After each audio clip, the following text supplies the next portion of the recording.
வணக்கம். பெரம்பூர் தொகுதியில் விஜய்க்கு எதிராக களமிறங்கும் பிரபல நடிகரின் மகள். தவேகா தலைவர் விஜய் அவர்கள் வரும் தேர்தலில் சென்னையின் பெரம்பூர் தொகுதியில் களமிறங்க திட்டமிட்டிருப்பதாக சொல்லப்பட்டு வருகிறது. அதற்கு காரணம், விஜய்க்கு தமிழகத்தில் பிற பகுதிகளை விட சென்னையில் ரசிகர்கள் பட்டாளம் அதிகம். அதிலும் பெரம்பூர் தொகுதியில் சிறுபான்மையினர்கள் கணிசமாக வசித்து வருகிறார்கள். அதிலும் குறிப்பாக கிறிஸ்துவர்கள் இங்கு அதிகமாக வசித்து வருகிறார்கள்.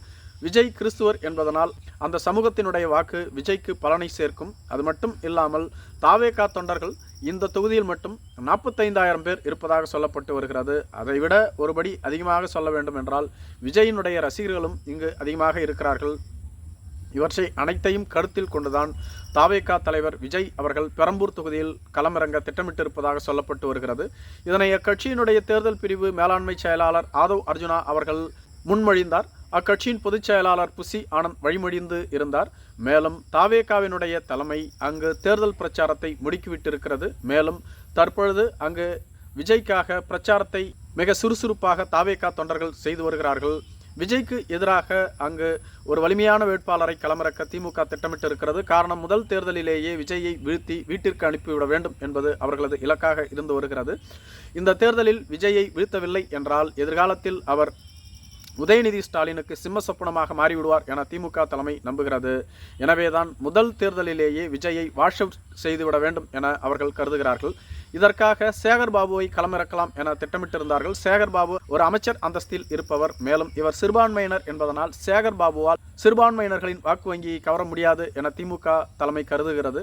இரண்டாவது ஆப்ஷனாக ஜோயலை களமிறக்கலாம் என திட்டமிட்டிருந்தார்கள். அவரும் கிறிஸ்துவர், சிறுபான்மையினர், விஜயை எதிர்க்க சரியான ஆளாக இருப்பார் என திமுக தலைமை கருதியது. அதே சமயத்தில் விஜய்க்கு நிகரானவரா என்று பார்த்தால் இல்லை. விஜயை வீழ்த்த வேண்டும் என்றால் விஜயை போன்ற ஒரு வலிமையான ஆளுமை மிக்க ஒரு தலைவர் தேவை என திமுக தலைமை கருதியது.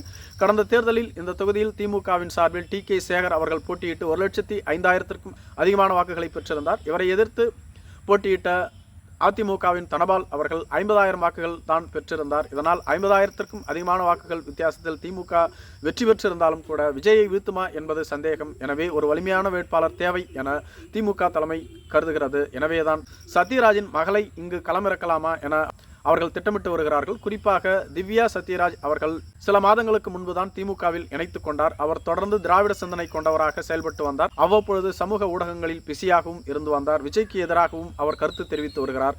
இவை அனைத்தும் தேர்தலில் விஜய்க்கு எதிராக மாறி வாக்கு வங்கியை விஜய்க்கு குறைக்கும். இதன் மூலம் திமுக அங்கு வெற்றி பெற்றுவிடும். விஜயை வீழ்த்த இவர்தான் சரியான நபர் என்பது போன்று திமுக தலைமை கருதி தொடர்ந்து முயற்சிகளை மேற்கொண்டு வருவதாக சொல்லப்பட்டு வருகிறது. அதே சமயத்தில் சத்யராஜும் தொடர்ந்து விஜய்க்கு எதிராகத்தான் பேசி வருகிறார்.